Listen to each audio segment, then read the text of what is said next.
The time that my journey takes is long, and the way of it is long.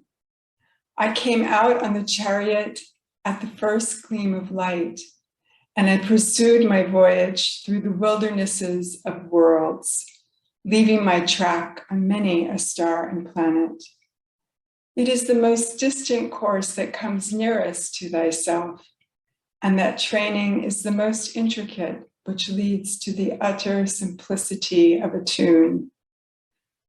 The traveler has to knock at every alien door to come to his own, and one has to wander through all the outer worlds to reach the innermost shrine at the end. My eyes strayed far and wide before I shut them and said, "Here art thou."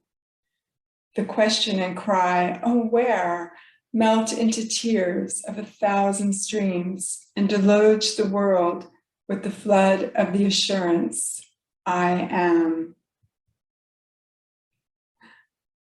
That was a song offering by Rabindranath Tagore from his book Gitanjali, which helped him to win the Nobel Prize in Literature in 1913.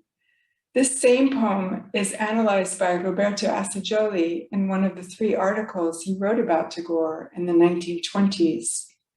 I'm Catherine Ann Lombard, and I hope you can join me as we too explore Tagore's poetry in my upcoming webinar for the Psychosynthesis Trust London, The Eternal Stranger Calls, The Spiritual Philosophies of Rabindranath Tagore and Roberto Assagioli. Assagioli and Tagore met in Rome in 1926.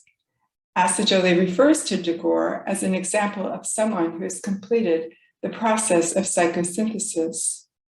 He also notes that Dante's Divina Commedia and Tagore's writings are both testimonies of superconscious exploration.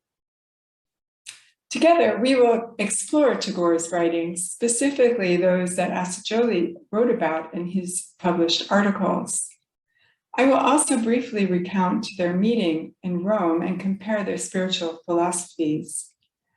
This event promises to be inspiring and uplifting, and I welcome anyone who enjoys discovering the transpersonal through world literature.